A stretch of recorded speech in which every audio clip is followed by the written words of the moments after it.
Welcome everybody to this chat with myself and Rob, and today we're talking about the multidimensional nature of the soul. So if you're listening to this on or watching us on YouTube, welcome along. Please hit the bell and subscribe for more insights and information if you enjoy it. If you're on a podcast, then we hope you enjoy it. It's probably going to be about maybe 40 minutes, something like that, to get into it. So how are you, Rob? Welcome. Good, and welcome everybody else out there in the world. Yes, I mean, I think this is an interesting subject. We always have interesting subjects. And so what are we going to talk about today? So we're going to, I'm just going to recap of where we've been in the two videos that we've done so far, and then we're going to jump into. So what we're going to move into is the nature of the soul. So what do we mean in terms of soul? How does that fit into the work, or the version of reality that we're exploring? So in the first video, and what I'll do is, if you're on YouTube or if you're listening to somewhere, I will link up the other videos below or around this video, wherever, or audio, wherever it is. So if you're on YouTube, just check in the comment section. So the first one, we looked at how we create our own reality, how this is a state of consciousness and not a physical place, and how our beliefs create the environment. So it's a deeper version, if you like, of the law of attraction concepts that people will be familiar with. And that led on to this idea of looking at how we experience our own reality, which then led on to this idea of multiple realities. So that's kind of how it's been led through, if you like. And the next video, we looked at the nature of time and how time actually doesn't exist. That's very literal terms, but it doesn't exist. That here time and we experience events, but that time and events are not the same thing. So just because we experience events doesn't mean we experience time, which is a bit of a mind blower. But because of that, and because we create our own reality, and every thought and action creates another reality, that all events are happening simultaneously. That they're all versions of us and each other and all that. So that's where we ventured into this idea of the multiverse, the simultaneous multiverse, and what that means in this new kind of model of consciousness. So that brings us on to the nature of, well, what does that mean about the soul? So who are we? That's where we're at, I think. Would you think that's a fair recap? Yes. Oh, absolutely. It's obviously going out on spurs and tangents, me particularly, but that always gives us a topic or subject for future podcasts, future talks. But yes. Excellent. Okay, so this one is the nature of the multidimensional soul, and so we're going to have a look at the old version of the soul, of what we've been brought up with, or what various religions or belief systems and those versions, and then we're going to kind of have a look at the new version based on what we've been exploring. So do you want to jump into the old versions of the soul that there are? Yes, I'll have a go at it. Yes, well, I think the old version of what the soul is it's something that is a bit illusory for people that, like us, who are in physical reality. It's something that I suppose, for example, in Buddhism, there's reincarnation and there's this idea of nirvana. Right. So the soul has a physical life, if it does good deeds in that life, it'll be reincarnated as a so-called higher level. If it does, if you do bad things, so-called bad things, then you'll be reincarnated. I mean, when I was working with the Tibetans in exile on a film, I discovered a lot more about Tibetan Buddhism. And apparently, if you've been a so-called a bad monk, you can end up as a dog. And there were a load of dogs roaming around where I was filming, and everyone was always feeding them. And it was always because, they believed that these were fallen monks, So with ideas like that, you have a lot of feeling that you're going to be punished if you don't behave properly, and it's a great inhibitor of expansion, basically. So you've got that. You've got the Christian idea of heaven and hell. Yeah. So yet again, if you aren't a particularly great person, you also come into life. Certainly, if you're a Catholic. Believing. If you're a Catholic, I was going to say yes. If you're a Catholic, you're behind the line before you even start. Well, I know, because I mean you have the original sin to cope with. Yes. So I mean, the sense of having to make up for being this sort of flawed individual, and if you manage to struggle through life and do all of the various rituals that are required, then if you're lucky, you're going to go to heaven, and if you're not so lucky, you're going to end up in hell, which is a deeply scary and incredible idea that somehow there is a God who is basically going to mete out either good things or bad things, and that you are at the mercy of this wrathful God. And I mean, you think about Islam, you think about Judaism, you think about all of the world religions. There's a whole component about that basically disempowers the individual. So I think that's a rough resume of perfect. Yeah, exactly. And I think I did actually know somebody who was Catholic, a lady who was Catholic, and one of them, it was such a struggle for her that she ended up being excommunicated. She had to do that in order to kind of free herself from the situation where she was just told that she was wrong. I like the word flawed. That in that particular belief system, that you are flawed by conception. And that's a very, very, very hard life to live. Then if you think about those things. So I'm going to just round up where the old version in a few things. So there is this idea in many religions, as you say, that you go along on the planet, and if you're good, when you go up to heaven or nirvana or where, normally it's up. This idea is up, isn't it? That you're up. And the new age idea is that the soul ascends. That's the new version, isn't it? That type of thing. So that you go up somewhere, that you're judged. If you haven't done very well, you get thwacked down to hell or wherever it is, punished in some way, shape, or form. That there's transmigration of the soul. You might become, as you say, a dog, or other religions, that type of thing going on. And that another one is, I think a lot of that stuff also puts this idea that human is somehow lesser than spirit. This idea that the soul is spirit. See, even I'm doing it. I'm totally unconscious, isn't it? The soul is spirit. On a podcast, I'm moving my hands up, by the way, if you just listen to this. That the soul is spirit, and that the human is somehow this flawed, thing, if you like. And when you think about living with all those things, it's not great, is it? I mean, if you were to create a system just to really keep people, hemmed in and boxed in and not really experiencing their true power, and freedom, you'd create all those ideas, wouldn't you? I mean, it's quite astounding, really. Yeah. So they're the traditional ideas. We've got ups and downs, you've got lefts and rights, lots of judgment going on, and that type of thing. So the new idea, this is where we're going to get a bit complex, isn't it? I think. Mm-hmm. I don't know if you're happy to jump in. So the new idea is the multi-dimensional soul. Okay, that doesn't involve any judgment.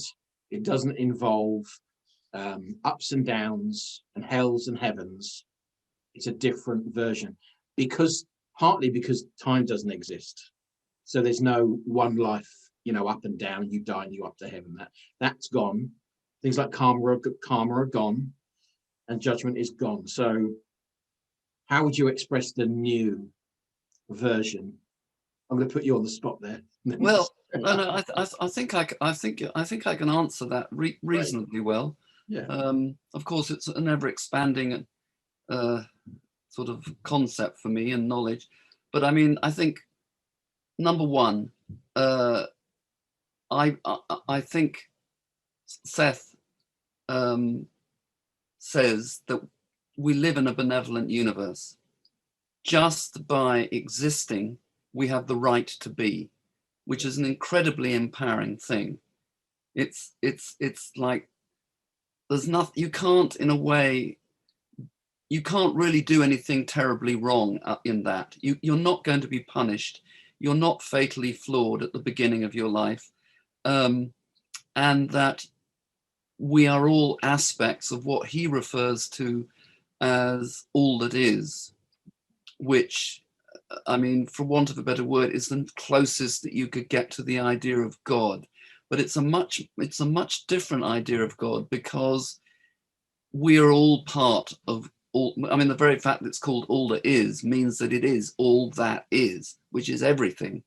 And we are an important, every individual is an important part of all that is. And just those simple premises are completely life-changing, because you don't have to justify yourself. Yes. You know that you are benevolent, you know, there's a benevolence around you. And not only that, because of what Seth said and his ideas about how reality is, we have the personality, which is living in this physical world. We have the inner self, who is a part of oneself that's one's most connected to, which offers you guidance and is much more connected and is existing in what Seth refers to as framework 2. And then you have what he refers to the entity or the soul, which is a sort of the hub of a wheel, from the point of view that the entity and all it is, well, to start off, all it is trying to expand and is trying to grow, and it's an infinitesimal amount of growth.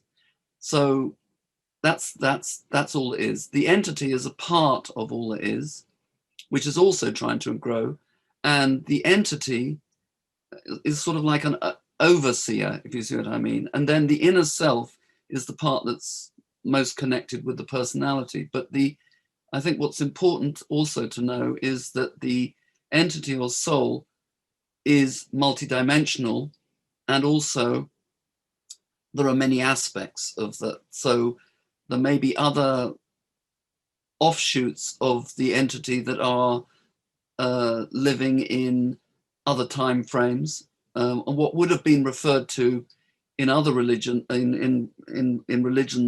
you know, the more standard traditional religious idea as other lifetimes. But because we're in the place where we're realizing that time is simultaneous, and really there's no linear time, those lifetimes exist in what is known as the spacious present. So there may be a self that exists in Roman times, and there may be a self that lives in 24 AD. There may be another self that lives in the Middle Ages, but because of the nonlinear nature of time, they're all happening now.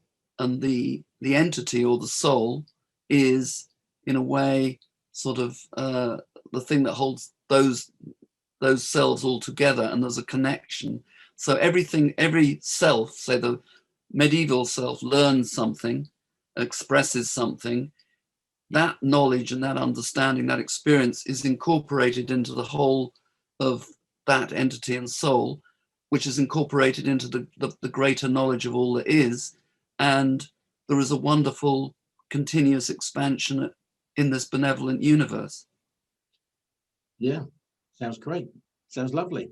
Yeah, I love the word benevolent. I can't say it, apparently. Benevolent. I mean, another word is a state of grace. And yes. I can't even describe what that, I mean, I can only say from my own kind of out-body experiences and that type of stuff, that a state of grace is certainly how I would describe the sensations, you know, and that type of thing. So yeah, I mean, and so what you described is so different. I picked up on a few bits, so I'll go through those. So if anybody's watching this for the first time, often I'll write things down when Rob's talking and we'll revisit them and that type of thing. But so the first one is that, yeah, state of grace, I think is just so liberating, you know, because a lot of people think that there's something wrong with them, don't they? Just as they go through life, and actually to realize that you are, by simply existing, you are in a state of grace. You know, I think that's lovely. In terms of another word for the inner self, I mean, on the hierarchy that you described, now it's not an up hierarchy. It's not kind of like a that one's better. I like the word Gestalt, which I think is a German word. Sounds German, doesn't it? Which is part of a whole. So that, you know, that my finger is part of the Gestalt of my body, and that my body is part of the Gestalt of my soul. And I think that's a term for me that works. You know, it's that we are part of this ever expanding consciousness that we call a soul. And I think one of the interesting things, so in the Seth, I remember reading when you were talking, he was talking about a TV station, that if you're watching a TV, and this always, it humored me anyway, that if one version of you, one portion of you, say, was attending a funeral in 427 or 1925 or whatever, that suddenly on the TV a program might come on about a funeral or something, or you might feel as though somebody's died, but you're not quite sure who has, or something on those. Do you know what I mean? And go, has anyone died recently? You know, that there is this complete, because it's actually one consciousness. You know, it's one energy field, one part of all that is, that it is just constantly communicating with each other in very, very subtle ways, but also not so subtle. You know, it's like if you do sense, I think some people do sense that something bad might happen or something good might happen. It might be that in those terms that another portion in a lifetime is actually having a great day, you know, and you're picking up on the joy of that, and you're, you know, sitting in an office going, I'm not sure why I'm so happy. You know? So I think that's a beautiful thing as well. So yeah, so that's the version of the soul that Seth talks about, and I think it kind of fits with where quantum physics is heading. You know, this multiverse, isn't it? You know, this idea of multiple realities. So yeah, Seth, I think, channeled that in 1967 or something. So well before quantum physics came along in those kind of terms. Is there anything else that you want to add to that? Just picking up upon something that you said about the intercommunication, I think as you become more comfortable with this concept that I've just talked about, it makes you, well, it made me just wonder about my other selves and wanting to see, you know, if I could communicate with my other selves, or whether they were communicating with me. And I actually went and had a channeled reading with a very good friend of mine, and she was one who was particularly good at picking up on other lifetimes, adjacent lifetimes, lifetimes that were going on at the same time. And there was one that she talked about this botanist character who was left Spain to go to the New World probably in the 15th century, 15th, 16th century. And I'd actually spent quite a bit of time in South America, which was where apparently he had been, or was, you know, in the multidimensional version of it. But one of the things that she said was that he had, you know, he was a botanist, he was collecting seeds, he was you know, an explorer, and he was very interested in that whole thing. And I realized around that time, a few years after I heard about that, I started collecting seeds. Because I have about 4 acres of land where I live. I started collecting tree seeds on all of my travels around the world. And I started planting these seeds, and the trees started to grow. And now I have a fully fledged arboretum after 30 years. And I got this wonderful feeling that I was actually fulfilling something that this other self had never been able to fulfill. And I was looking at I'd in a way brought these trees back, and I'd created this space, this beautiful wood, and that was for me a very good example of how I began to feel a direct connection with another self, and how it enhanced my life. And I you're talking about this good feeling that you had. I got this really great feeling that there was a kind of, oh well, that self didn't seem to manage to do that in that probability, but in a way there had been a communication with me, and I suddenly got fascinated with collecting, because I travel so much, collecting all of these seeds from all around the world. So I thought that was quite a good example of how one's life can be enhanced. And the more you open up, the more you're going to receive information and wisdom from these other selves, and also possibly give to those the other way on. The two-way street. Yeah, definitely. Absolutely.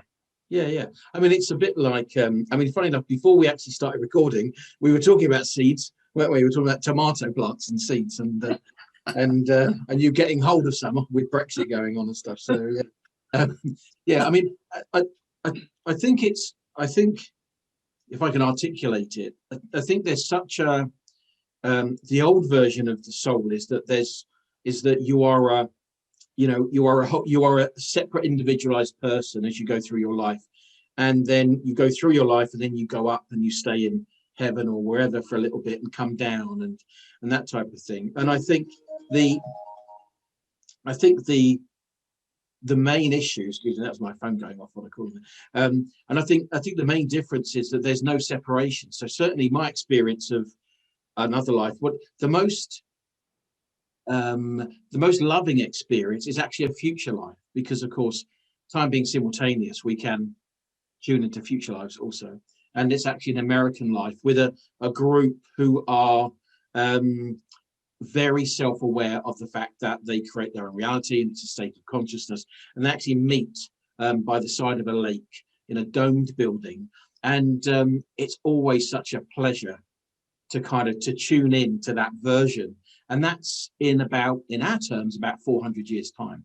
And that's always good. And then another one I had was actually the most dramatic, or the most different to me being a bit of a tree hugger, into love and light and all that kind of stuff, is actually the experience of another life as an American soldier in the Civil War, that are very happily kill as many of the enemy as possible, and actually tuning into that was just, to me, so alien, but I learned something different about the mind, and maybe he did, and this type of thing. So I think just the interplay is one of the big differences between them. And I think you mentioned last time that one thing that you do is that, I think you mentioned on the video, that you would send information forward and back to other probable selves, if you like. And I think that that's essentially what's happening here. So other lifetimes are essentially other probable selves, other versions, if you like, of the self. So one can also send information and receive information in exactly the same way. So there's no real barriers to that. And I think, that could be a real exploration in itself, if one had the time and the inclination. Yes, well, I mean, actually, at the moment, I'm writing what I would call a sort of straight autobiography, which is just, a story about this probability, this fairly fixed probability that I'm in at the moment. But I'm also writing I'm going to call it fiction, but I mean, it isn't really fiction to me, and it is about several other lifetimes, and about what happened in those lifetimes. But there is a component which is unfolding as I'm writing, when I realize that there is a character who is in all of these stories, who is my sort of greater self come guide, who is trying to help these other selves, some of whom are quite aware and some of whom aren't. And as I'm writing about it, I mean, when I write, it's almost like I just pick up on that particular lifetime and that particular probability and write about that. And I can feel those personalities so different from me, but also so connected. So I think there's automatic writing, for example, just tuning in. And also, I would say, if you can develop, first of all, dream recall, but also the ability to lucid dream, you can quite often find yourself in other times and places and possibly communicating with other aspects of yourself. I mean, I think, go on. Sorry, you were going to say something well, else. I was just going to say, I mean, according to Seth, not only do we have selves, which are all part of this greater entity that exist in other times and places, but we also have, even upon this earth at this time, what he refers to as counterparts, who are sort of fragments of this entity or soul that are actually experiencing another part of physical reality, but in the same time frame. And, so they're probable.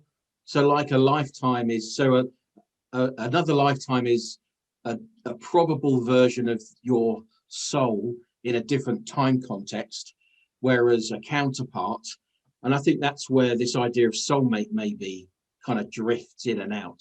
People, in those terms, that a portion of your consciousness, your personality, exists in the same time frame, and therefore one is having various experiences within the same time frame.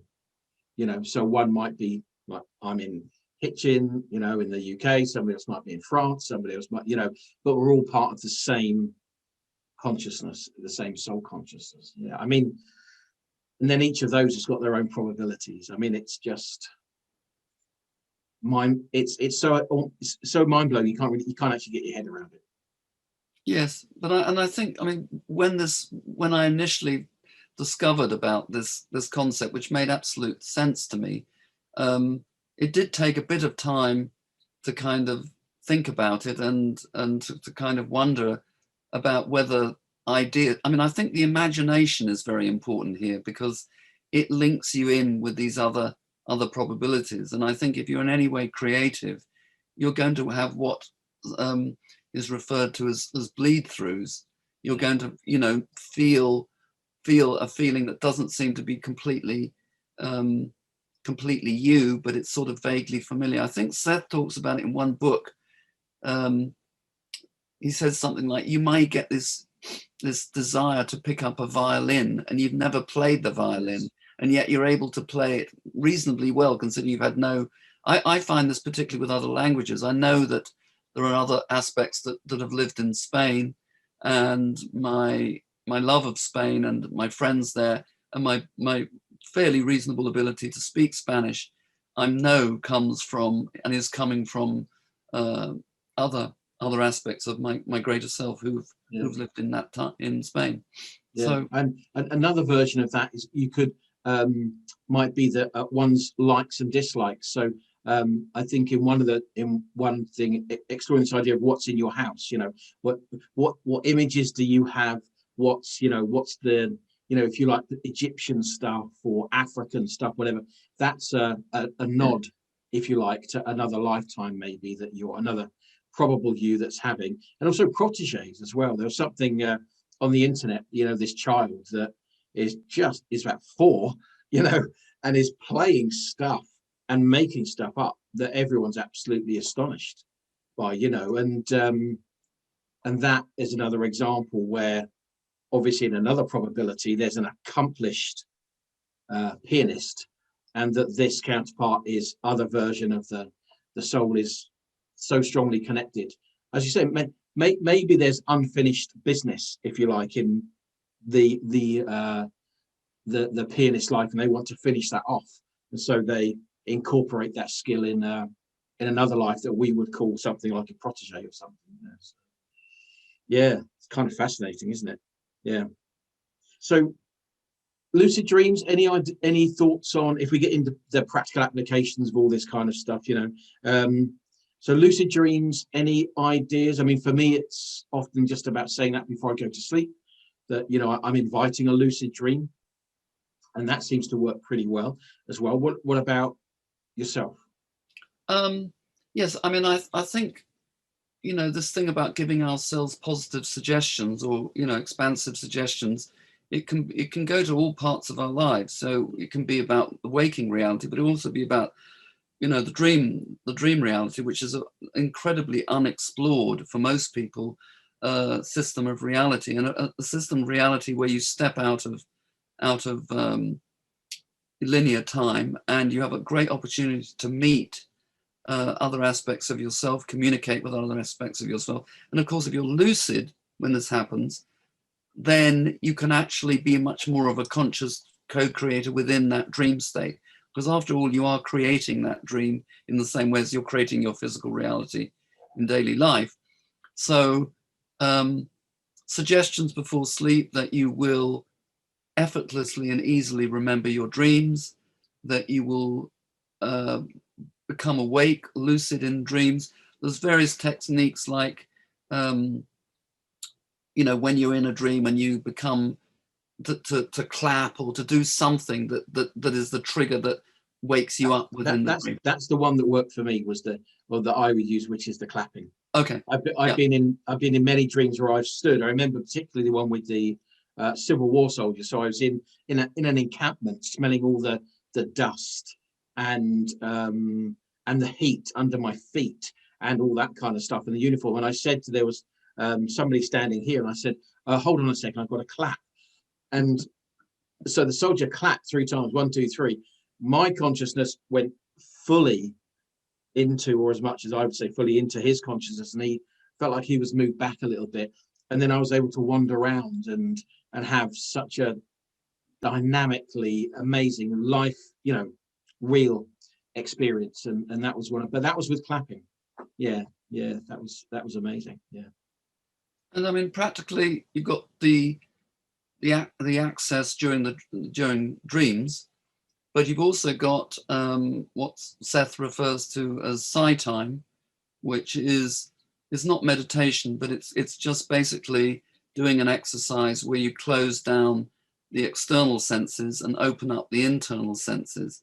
And that's when you can, and I think, easily communicate with other aspects of yourself, because there's this whole other, you know, we're so most of the time focused out sort of externally when we're in physical reality, but there are a lot of techniques, and it's not really meditation. It's more just closing down the external senses, being very quiet, and then just listening and seeing what's in. And it is quite amazing what will happen. I mean, I haven't been doing it as often as I used to, but I mean, I was doing it the other day, and a whole section of the next part of this book I'm writing came to me. I actually saw a whole event. I saw this other self standing by a fireplace, leaning on the fire. I could feel the fire, you know, on his body, warming him.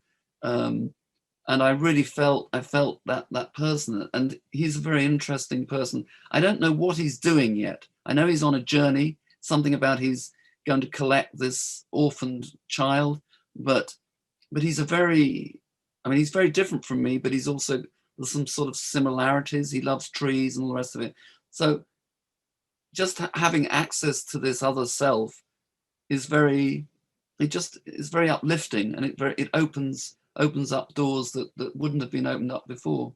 Yeah, it's definitely a not that particular, that unique experience that you've had, but my experience of similar things. So when you say psi time, it's actually called, if you're listening or whatever, it's called psychological time. Yes, It's the full thing. So you can actually, if you're on Google, obviously you can type in psychological time, Seth, or Jane Roberts psychological time, and that's really cool. The strange enough, I just did a video last night to open up the inner senses and do that. So I will link that below this video as well, because I was asked of it in one of the group that I was ringing. But yeah, I also feel I get the sense of such security. It's almost like you're not alone, and you can get a sense of it, you know, and all these different aspects of oneself have the same essence and flavor, even though they will be male, because obviously some of these are male and or female. Some are old, some are young, you know, when they're tuned into and that type of thing. And I do feel as though it's there's such a good feeling and such a strength kind of that comes from the inner senses when you can tune into these other portions of yourself, and they're incredibly welcoming. It's quite strange, my experience of it. You know, it's that if you're tuned into a version of yourself that can somehow sense you, if you like, the sense of welcoming is that I've experienced has also been lovely.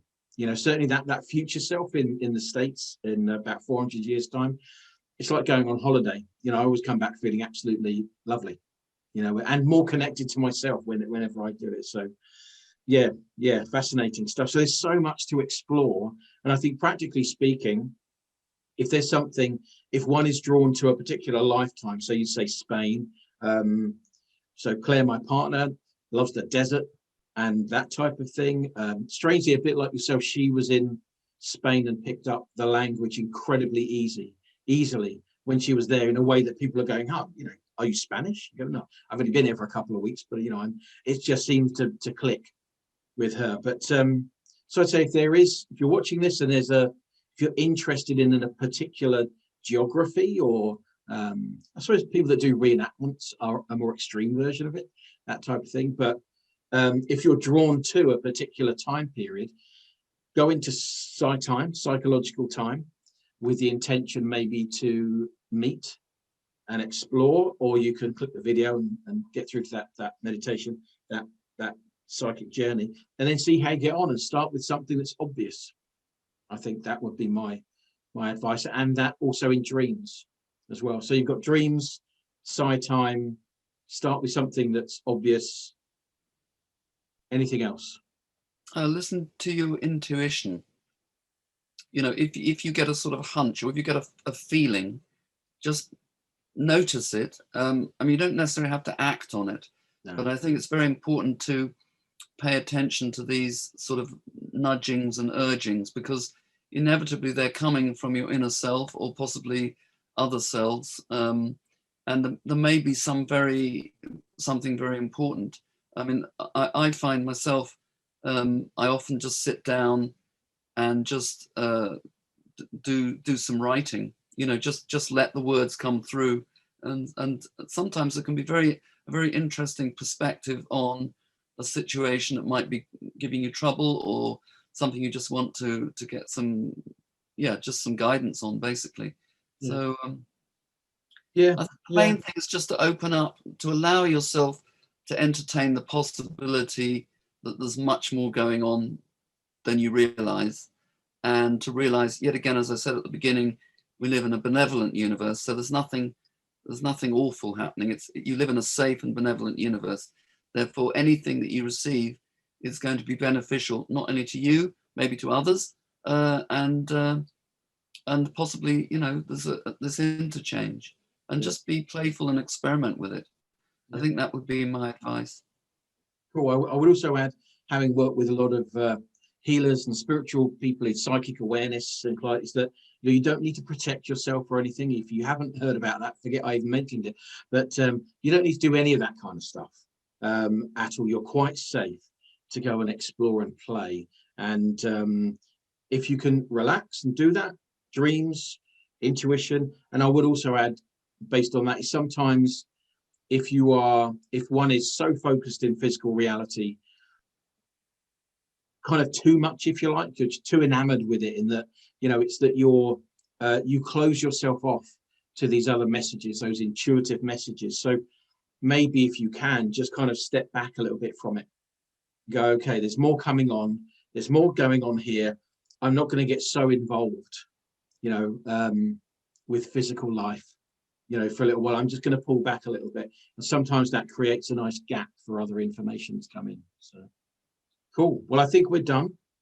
What we're on now, about 40 minutes. So that's about right. Cool. So anything to round off at all, Rob, on this rather complex conversation? Well, I think, as always, you know, the Seth books are always very important. Remember those the first two books, but then there are other books as well, which are very helpful because it actually explains it in another way. And just realize that you are, you know, that this is a journey of exploration, and you know, it's about enhancing your life. It's about opening yourself up to other possibilities that can give you more joy and give you more a sense of belonging and completeness, you know. And I think anything that makes you feel good is a clue. It's a clue, you know. Perfect. Yeah. Excellent. Thank you very much. We'll end it there. So if you enjoyed that, thank you, Rob, for that. Another cool conversation. We'll do another one next time, decide on the subject. But if you like this, if you're on the podcast, we hope you enjoy it. If you're on YouTube, please like the channel, hit the bell, links below to various other conversations and things, and we'll see you in the next video. So thanks for watching and listening, and have a great day. Take care. Yeah, thanks for watching, everyone, and I hope it's been understandable enough. And you can always ask questions, which Yes. we will endeavour to reply. And yes, it's an unfolding exploration for us as well, and we're very grateful for you being part of it all. So thanks very much, and see you next time. Take care. Thank you very much. Okay.